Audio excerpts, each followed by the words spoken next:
Everyday Samurai, Episode 40.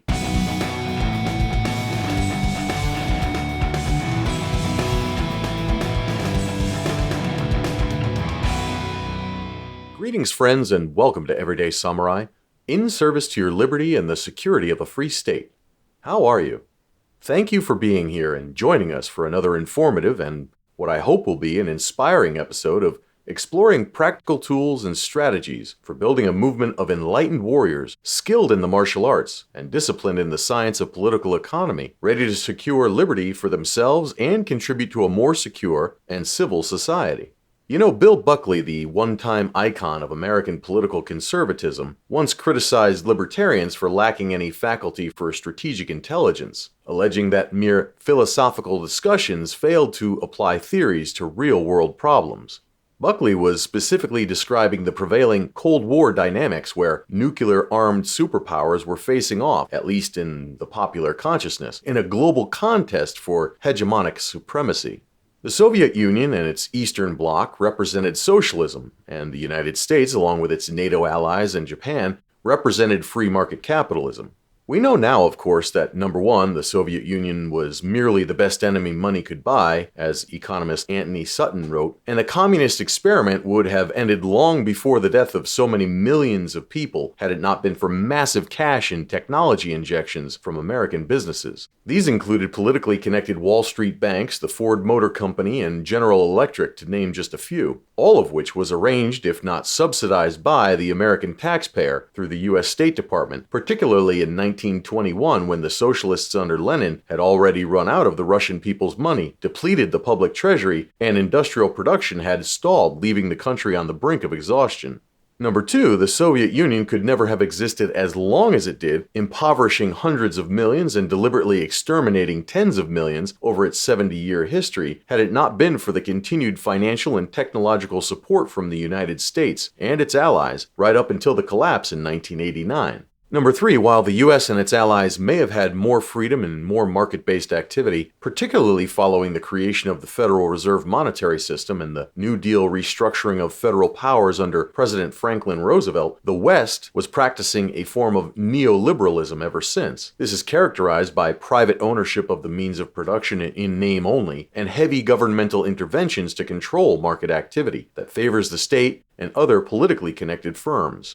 Both systems require capital to operate, and both systems hamper the choices of individuals to pursue their preferences based on the information and incentives available to them in an unhampered marketplace. This is what led the philosopher and Zen proponent Alan Watts to ridicule the communism that looks like capitalism and the capitalism that looks like communism. The difference was only by degrees and not by kind. Countries with a system of political economy that favors private property and the free exercise of property rights become prosperous, while those that violate property and inhibit the exercise of property rights soon burn through their capital reserves and become destitute. The empirical evidence is on full display when looking at a nighttime photo of the Korean peninsula. More liberal South Korea shows bright, vibrant activity, while socialist North Korea sits in the dark. The average North Korean is 2 inches shorter than the average South Korean, due to nutrition deficiency. The same side-by-side comparison, with similar results, grew out of the former East and West Germany. In fact, East Germany is still 30 years later less economically developed as the West, and my friends in Southwest Germany describe the different, almost foreign mentality of those Germans that immigrate from the East. They might speak the same language, but these are now separate cultures. Yet, we do not necessarily need empirical or anecdotal evidence to gain this understanding. Ludwig von Mises explained the impossibility of socialism as a viable system of political economy in his groundbreaking 1920 essay, Economic Calculation in the Socialist Commonwealth. The socialist calculation problem, in a nutshell, proceeds as follows. The need to economize resources is an inescapable fact of human existence on Earth in a realm of time, space, and form. Economizing resources becomes even more critical as technologies advance and production processes become more complex. Being able to gauge the relative scarcity and demand for various inputs requires market pricing.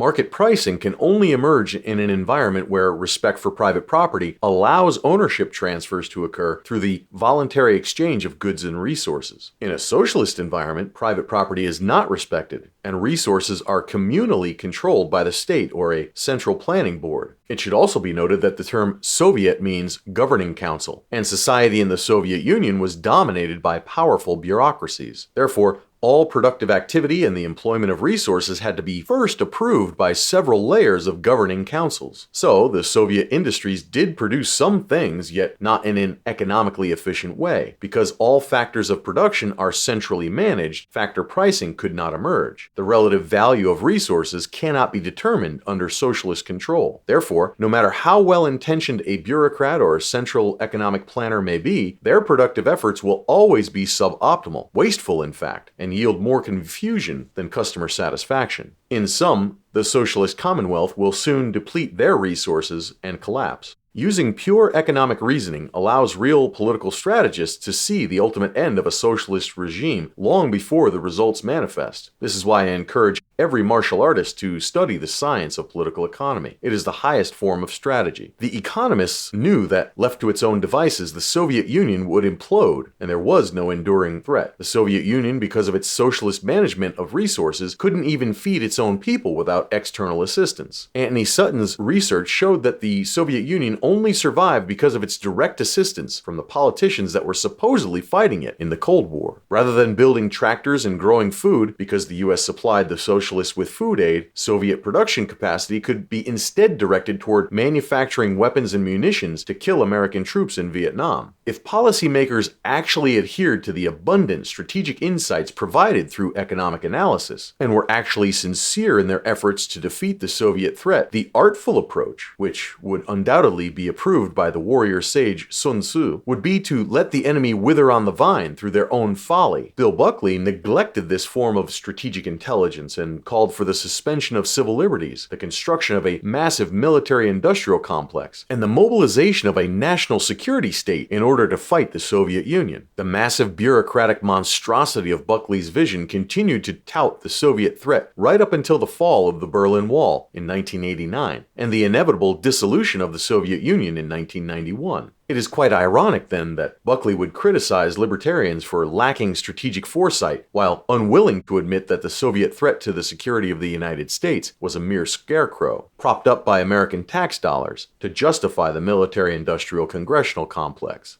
Buckley got his wish. The massive federal warfare state remains long after the demise of the Soviet Union, and the average citizen is now placated with welfare programs, reality television, and professional sports, the modern versions of bread and circuses used since ancient times by political elites to siphon off the Commonwealth. Free market advocates and libertarians have long diagnosed the problems with the welfare warfare state, and the great economist Murray Rothbard even wrote a direct rebuttal to Buckley's criticism, in which he details a theory of war and peace, of interstate as well as intrastate conflict as standards of just war, legitimate defense, and a scathing rebuke of the violent redistribution of wealth used to meddle in other countries known as foreign aid. Rothbard's War, Peace, and the State makes for compelling reading that I highly recommend to you, so I'll include a link in the show notes. Be sure to check it out at everydaysamurai.life/40. As powerful as the libertarian theoretical case may be, one cannot ignore results. The welfare warfare state is bigger now and more powerful than at any point in human history.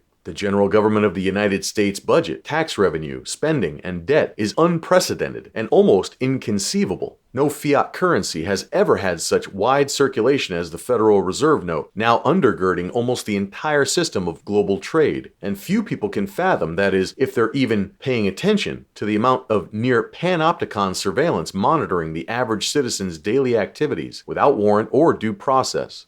The American citizen in 2020 is paying for more government than ever before, yet is less secure in their person and property, which is another way of saying liberty because of it. The rule of law has never been more arbitrary, in what remains of a republic that was ordained to establish justice, than now, where legislative power is ceded to executive agencies for bureaucrats to invent regulations, enforce at will, and then adjudicate disputes under their own administration. I can tell you from experience that if you have a dispute with an American federal executive agency, say the labor practices in the Department of Defense or Department of Homeland Security, it will be another executive agency, such as the Department of Labor or the Department of Justice, that adjudicates. So much for the checks and balances intended by separating three branches of the legislative, executive, and judicial. While there are some minor victories and glimmers of hope, there is little indication of the tide turning. This is especially true regarding attacks on the Second Amendment and the right to keep and bear arms.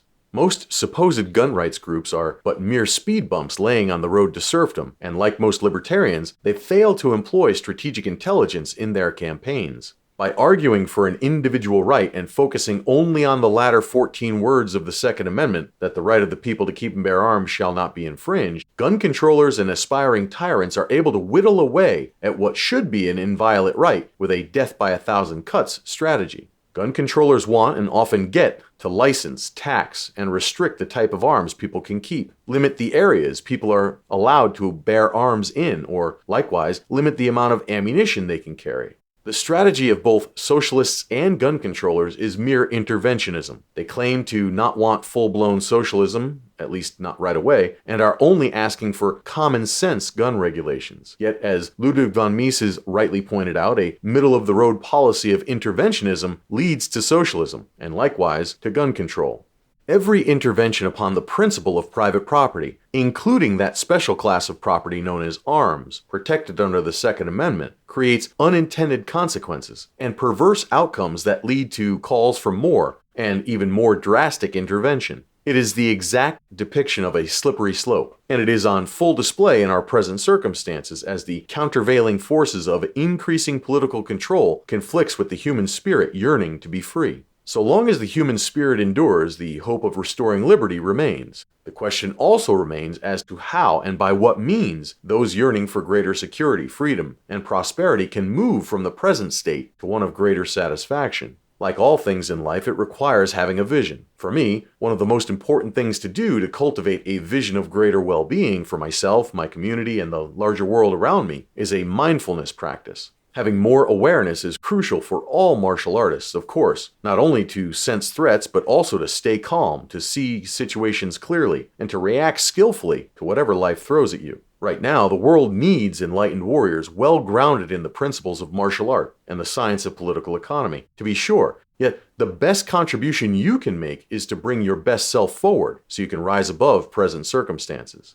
That's exactly what the Rise Above audio track does for you. With powerful brainwave entrainment technologies and affirmative auto-suggestion, you can maximize and guarantee the results of your mindfulness practice. This is essential for keeping your sanity in turbulent times and holding the vision, like a lamppost guiding your path, of a greater way of being for yourself, your loved ones, and your community. Go to everydaysamurai.life/rise and check out the Rise Above audio program today. That's everydaysamurai.life/rise. Now, multiple visions for rolling back the welfare warfare state are available in various theoretical compositions, yet as stated previously, all of these have borne little fruit. Many libertarians spend their time squabbling over discussions of minarchism versus anarchism, and raking each other through a variety of purity tests. All of this may be intellectually stimulating, yet doesn't really move the needle. What I've learned is that being solutions-focused requires seeing resources that are already available. While I agree with James Madison in Federalist No. 48 that the U.S. Constitution is a mere parchment barrier against tyranny, and, to paraphrase Lysander Spooner, as a legal document it has either authorized the creeping despotism manifesting today, or has been powerless to prevent it. Like all legal documents, it is only as good as its enforcement. The Constitution failed because the two key pillars aligning with the principles of sound political economy have been removed, namely, a monetary system of market-purchased gold and silver, and a security and law enforcement system based on citizen militia.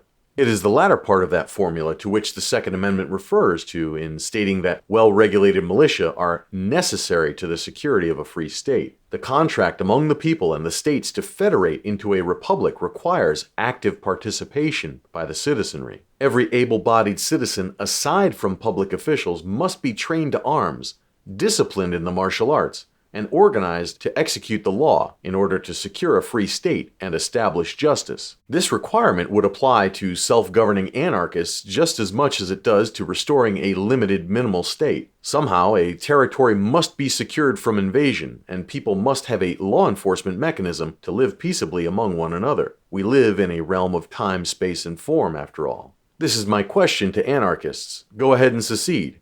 What's your plan? How are you going to hold your ground? What security systems will you put in place, and how will you provision them to prevent being invaded? Or will you readily get pushed out or absorbed back into a hegemonic state? If you give these matters any thought by the time you actually put these systems in place, and in a way that doesn't cause an allergic reaction from the current parent state, you'll likely arrive at what Joe Stromberg called in his Defense of Minimal States and Free Societies a, quote, rough combination, close quote, of militias and contracted security providers. And again, there's a link in the show notes to that article as well. Further, things are so far away from either of these ideals, whether it be minarchism or anarchism, that any path forward would do well to take whatever actions are most likely to turn the tide in a liberty-oriented direction. Restoring these two critical pillars of purse and sword to the center of federalism in a constitutional republic of limited and delegated authorities would conceivably eliminate most of the major problems stemming from the abuse of political power, and self-governance is already baked into the U.S. Constitution. All the authorities for radical decentralization are already available, waiting for we the people to reclaim them. For anyone, libertarians especially, looking for a practical strategy to restore liberty, I would recommend the works of Dr. Edwin Vieira, and specifically his works on revitalizing the militia of the several states, as the ultimate mechanism of popular, decentralized self-government. After all, the U.S. Constitution remains the supreme law of the land and specifically tasks the militia with executing the law, repelling invasions, and suppressing insurrections. Properly configured, this puts the people in the action end of the cycle of self-governance. Under such a system, gone are the federal executive agencies that comprise what is commonly known as the deep state, and any public bureaucracies, including police or sheriff's departments, would be subordinate components of, and directly responsible to, the local militia. More importantly, and contrary to the myths perpetuated by sensational media, militia are inherently governmental institutions, with the constitutional right, power, and duty to execute the laws of the Republic in a martial fashion against usurpers, oath-breakers, and aspiring tyrants who actively undermine the security of a free state. When rightly understood and with the key pillars of purse and sword in place, the fixed principles already available in the Constitution put we the people in control of each governmental apparatus at every level of the federal system. So, for libertarians looking for a strategy to turn the tide toward decentralization, this is it. The legal tools are already available in the supreme law of the land. I'll implore you to pick up Dr. Vieira's works for a deeper dive on the subject, and particularly at the time of this release, all the world is stricken with panic and draconian police state tactics in response to an outbreak of novel coronavirus. Be sure to reference Dr. Vieira's By Tyranny Out of Necessity, The Bastardy of Martial Law. It seems to be very appropriate for a time like this. Also, since this is the fourth in a series of podcasts discussing these matters with Dr. Vieira, visit our previous conversations at everydaysamurai.life/podcast. Subscribe while you're there, both to the podcast and our mailing list, so you can stay up to date with our latest offerings. Also, consider sharing the show with a friend, someone who would resonate with this content. And with that, I now present part 4 of a conversation with Dr. Edwin Vieira on Second Amendment sanctuaries.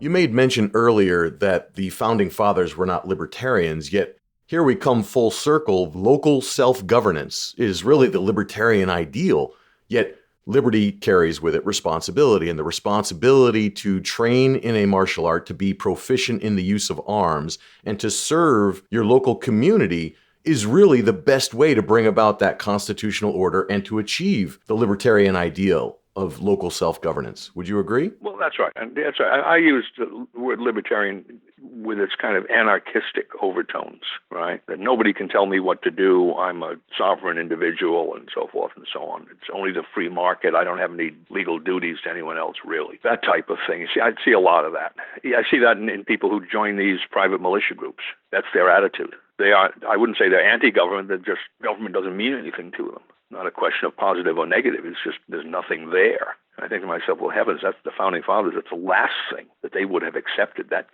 Even the Quakers, pacifists now, of course, were included in the militia statutes in Virginia. And in some instances, they had to provide guns for others. Quakers were usually people who were financially well off, relatively speaking. And so they had to provide arms. They couldn't be required to use arms, to bear arms, but they could be required to provide arms. And in many of the statutes, you see, as the conscientious objectors, they were required to perform functions such as getting the women and the children and the cattle out of harm's way and serving as scouts and spies. I always love to point that one out. Scouts and spies. Now, if you were dressed in a militia outfit, recognized as a militiaman, you were entitled to be treated under the laws of war. So you couldn't simply be shot out of hand, not to say that some weren't, but you couldn't simply be shot out of hand. You had to be treated with a certain amount of decency and human respect. If you were a spy and you were caught, what happened to you? You were hanged. Ask Nathan Hale, right? Major Andre on the other side. So if you were a Quaker under these militia statutes, you could be told, oh, well, you don't have to be in the militia, where if you were captured, you would simply be imprisoned until you were paroled. But you have to be a spy, do something which would cause you to be hanged. All right. So that's why I say the Founding Fathers were not libertarian. They didn't even, I shouldn't say respect, they didn't even go to the extreme of excusing the religious objectors from some kind of duty. Everyone had a duty. Yeah, they didn't believe in political nihilism. They believed in strong community as the best way to ensure local self-governance. That's right. That's right. And the way you proved your participation in the community was to be subject to and to fulfill certain duties. Right? You obtained all sorts of benefits from living in the community to which you are not a direct contributor. I mean, there are other people there that are doing things that are beneficial to you. When you walk into that community, you had nothing to do with setting that up. You just walked in. You become a new resident, 18 years old. In 30 days, you have to become a member of the militia and defend those people as well as yourself. That's your community responsibility. So again, training in the martial arts, being proficient in the use of arms is all about social contribution and giving back to the environment that you have benefited from. It should be. I would hope that it is.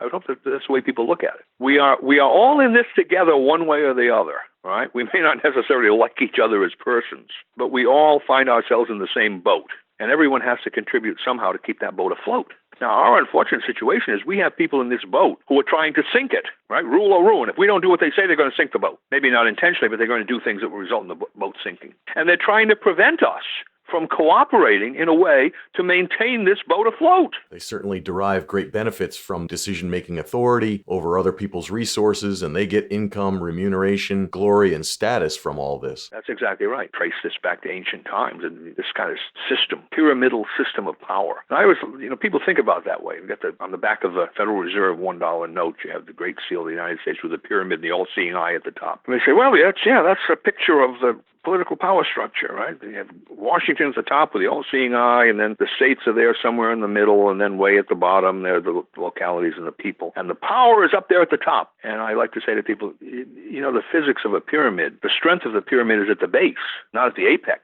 It's the people that have the power. If the people weren't there, the whole structure of the all-seeing eye would crumble. And the people don't realize this, number one. And number two, they don't realize their failure to realize it is going to result in the collapse of the pyramid, themselves included. People at the top certainly don't think of it, but the people at the bottom don't think of it either. The entire edifice will fall without that support. That's right. And then what comes afterwards?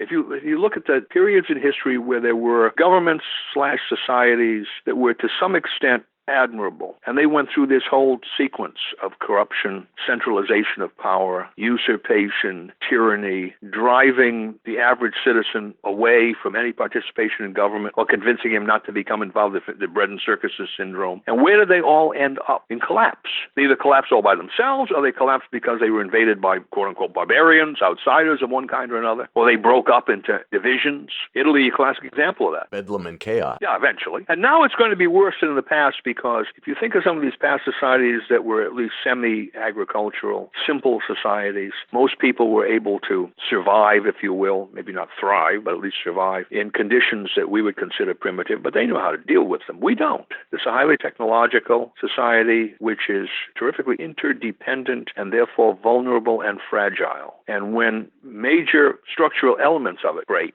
the whole thing is going to come down like a house of cards. And there's no foundational structure at the bottom, the militia structure. There's no organization of the average person at the bottom to pick up the pieces.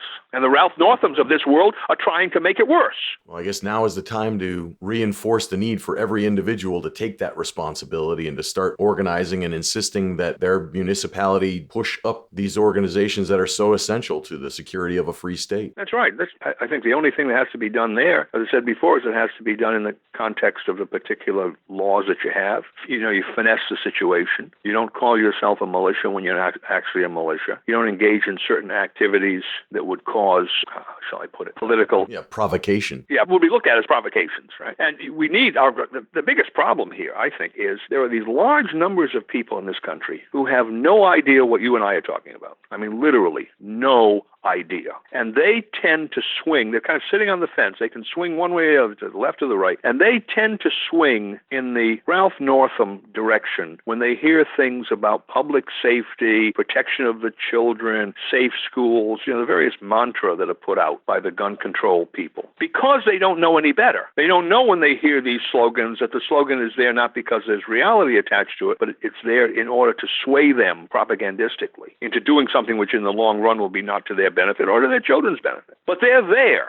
and they're the ones who vote, a large number of them, and they're the ones who, in many instances, look at these sanctuary county resolutions coming out of what I call the hinterlands of Virginia. They're not coming out of Richmond City. They're not coming out of Fairfax and Arlington, the suburbs of D.C. And they look at the people there in the sense that Hillary Clinton categorized them. Like, these are the deplorables. These are the semi-educated, rural, backward people who think in terms of guns. Oh, my goodness, they're thinking in terms of guns. They're thinking in terms of militia. Yeah, well, read the Constitution of the United States, read the Constitution of Virginia, read the statutes of the United States, statutes of Virginia. I can go on through 49 other states which talk about these things as part of your law, ladies and gentlemen, and you know nothing about it. How do you expect to live in a free state, read the Second Amendment, for at least the first 13 words, how do you expect to maintain that kind of a polity if you don't maintain the structural elements which your very law, supreme law, says are necessary? It's amazing. Congress is not called necessary in the Constitution. Neither is the judiciary or the president. Certainly not this huge bureaucracy that sits there in Washington, D.C. None of that is called necessary. I think most people today would think Congress is just the opposite. But there are these things called well-regulated militia that are called necessary. The question I ask you, were the Founding Fathers wrong? Are you smarter than the Founding Fathers? Do you really think you know more than they knew? Well, we've been conditioned to believe that security comes from these bureaucracies and politicians. It's been an orchestrated purpose to get people dependent rather than thinking about their own self-governance. That's exactly right. That's their goal. That's their goal. We don't want to protect people. We want them to be dependent. And we just as well have them dependent in a state of utter chaos.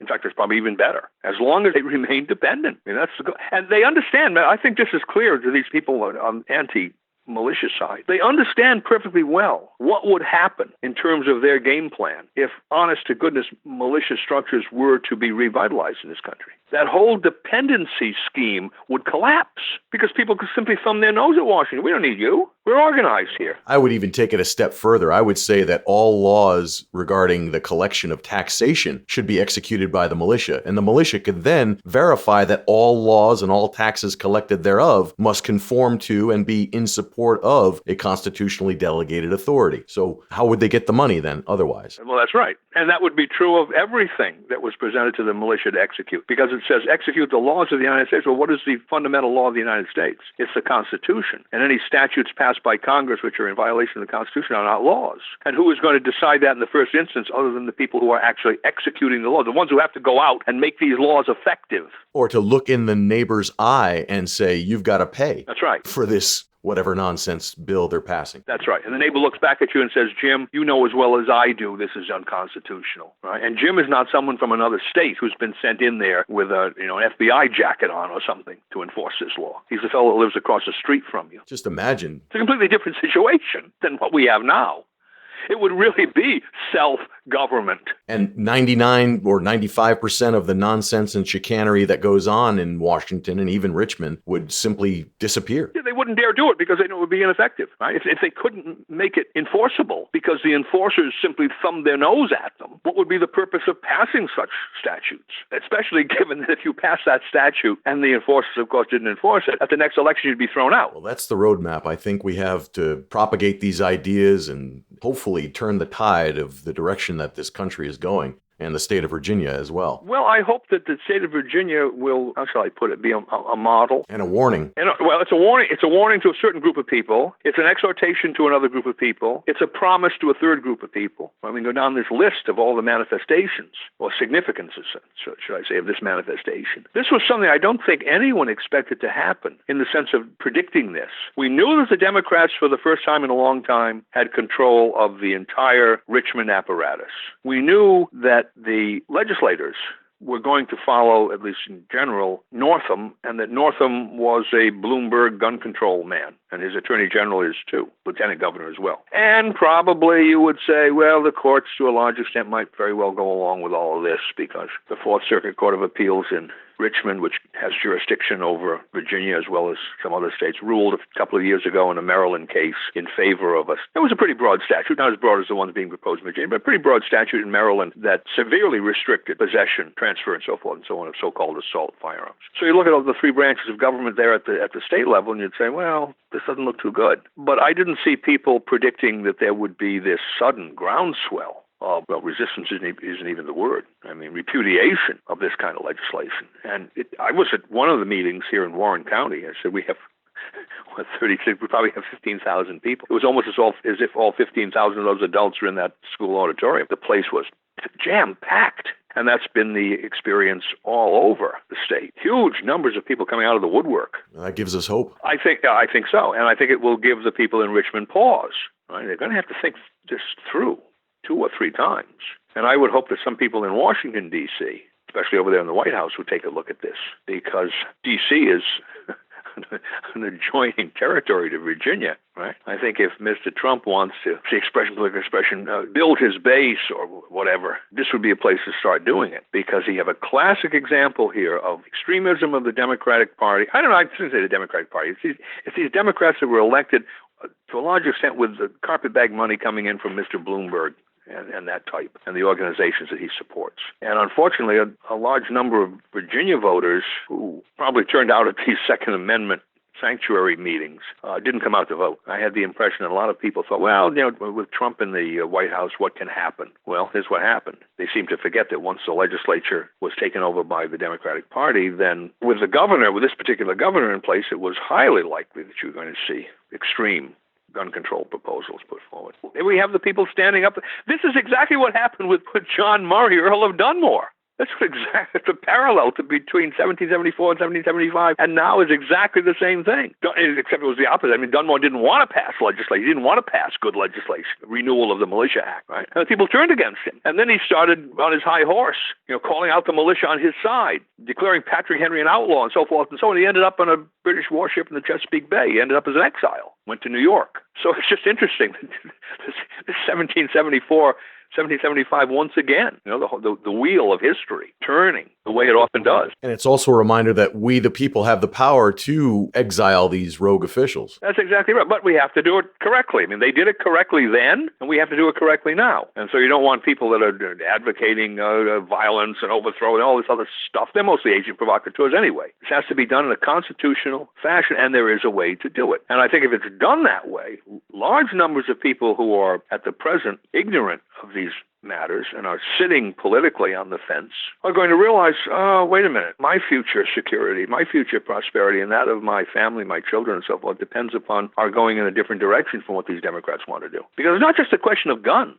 It's this other question, right? It's those first 13 words of the Second Amendment. That's the reason for the 14, right? People can have a constitutional right against infringement for keeping and bearing arms so that they can participate in militia, which will perform this necessary security function for a free state. That's the goal. It's a free state. That's what's a kind of logical sequence working their way back. Not just how many can have a gun. A person having a gun in his cell, you got an AR-15 and you're selling 1,000 rounds of ammunition. What is that going to do against a real honest-to-gosh tyranny? Nothing. You just wait until they come and get you. Because no man is an island. That's right. No man is an island. And there are so many other things that we need to do if we could get concerns about the usurpers and the tyrants out of the way. There are so many other things that we need to do in this country through organization of communities that we're not doing. And as a result, the communities are falling apart. I think right now is a time to renew the commitment to training, to organizing, to taking personal responsibility. And I believe we've taken enough of your time. So I want to thank you for coming on today. I look forward to perhaps doing this again in the future. Any final words? Well, my final words, I agree with you 100%.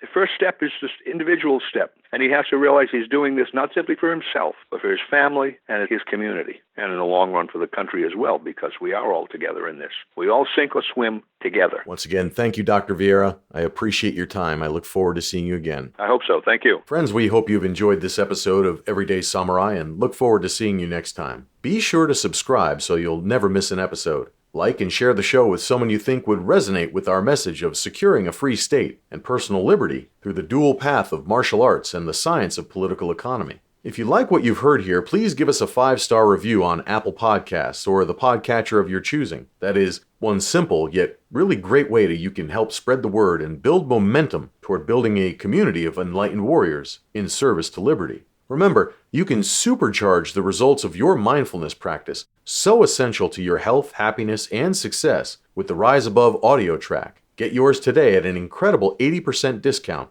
at everydaysamurai.life/rise. That's everydaysamurai.life/rise. Until next time, stay sharp, stay aware, and be well.